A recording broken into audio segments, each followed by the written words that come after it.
Speaking of the gays, we actually have some good gay news. The dean of the Washington National Cathedral, his name is Gary Hall. He is calling homophobia a sin, not homosexuality, homophobia a sin. In a sermon on Sunday, he said this: homophobia is a sin. Heterosexism is a sin. Shaming people for who they love is a sin.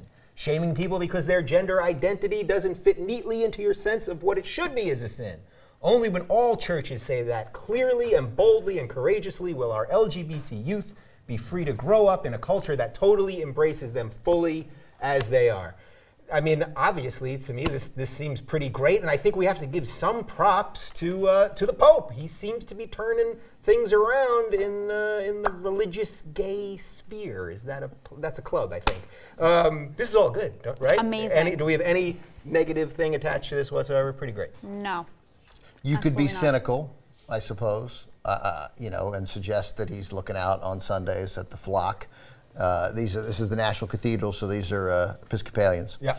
And looking out there and saying, where have all the 20 and 30-year-olds gone? They're tired of the gay hate. But I think you're right, Dave. I think the Pope sort of opened things up, and the very Reverend.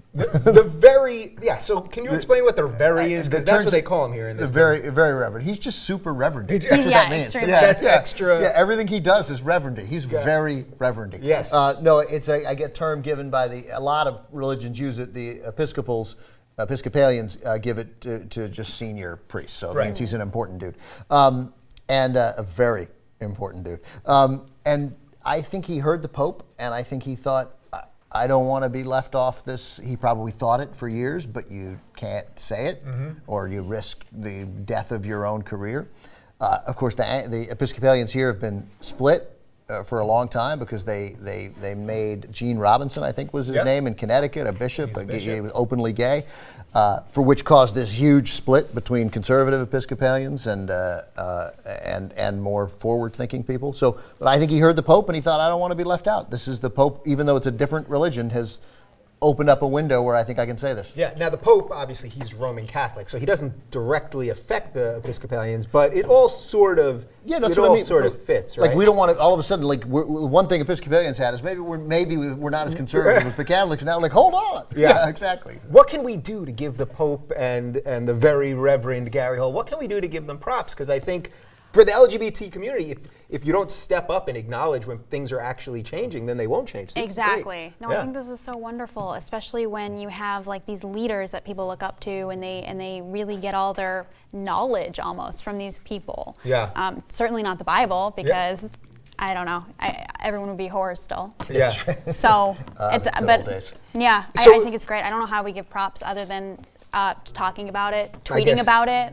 Retweeting the Pope, I guess, would be Retweet the the number Pope. one thing that you could possibly do. So how Yeah. much further do we have to go here? Because if religion is finally coming around on the gay thing, and the Supreme Court's made some decisions, and things are really happening here and really all over the world, how much further till this is just completely out of the public discourse? Let's deal with America first. Like, is there a chance that one of the GOP guys in 2016, you think, is going to jump on board because this is sort of passed by, right? I hope so, because I feel like most people are. I feel like most of these guys are, but they just change their political views to match the people that they're running for. And I feel like that's just so stupid. Why can't we have like a platform, someone on a platform that stands for everything, like stands for the people? Wouldn't it be great? Just if the we people. had- people. Just the people, not the country. Not Congress. Oh. That's not Congress. Wouldn't it be great if we just had an election that was essentially about like whether somebody wanted responsible regulation and then someone wanted a little bit more, and we debated the high tax rate of like whether it should be 31 or 27. Like that was an actual debate we had in this country. Yeah, but we'll get to that in a segment coming down the pipe. pipe. But I think in 2016 there's a possibility, because you're already looking at,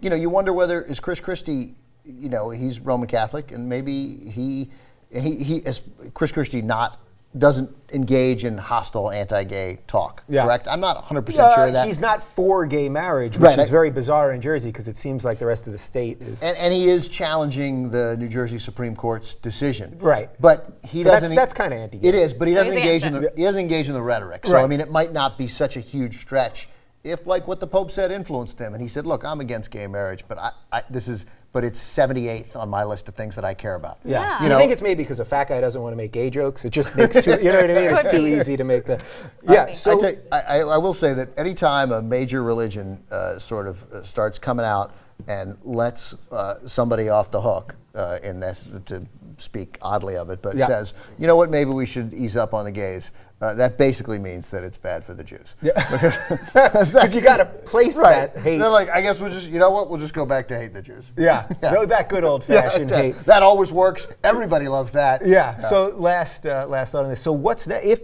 the gays get full equality, then what's next? Then everything's normal and cool, right? Answer it for all the gays. Well, I mean, I don't know. I just wish that people would separate this from politics and from religion in general. So hopefully it just becomes normal. Like, it is normal. So why can't people just like let it be normal? I don't know. Remember, John Huntsman ran in 2012. I mean, again, nobody voted for him. Yeah, But I like John Huntsman. Yeah, of course, because he was sane. Yeah. Well, remember, he used to stand up there at the debates and be like, I'm sane. Is anyone paying attention to this? And right, because he was sort of decently kind of pro-gay, and he's since the election has come out even more so. Hey guys, the Rubin Report is brought to you by Coupon.com. You can get up to 75% off pet toys, chews, all kinds of treats, and more. The link is right down below. Click it and use code RR for 20% off your first purchase.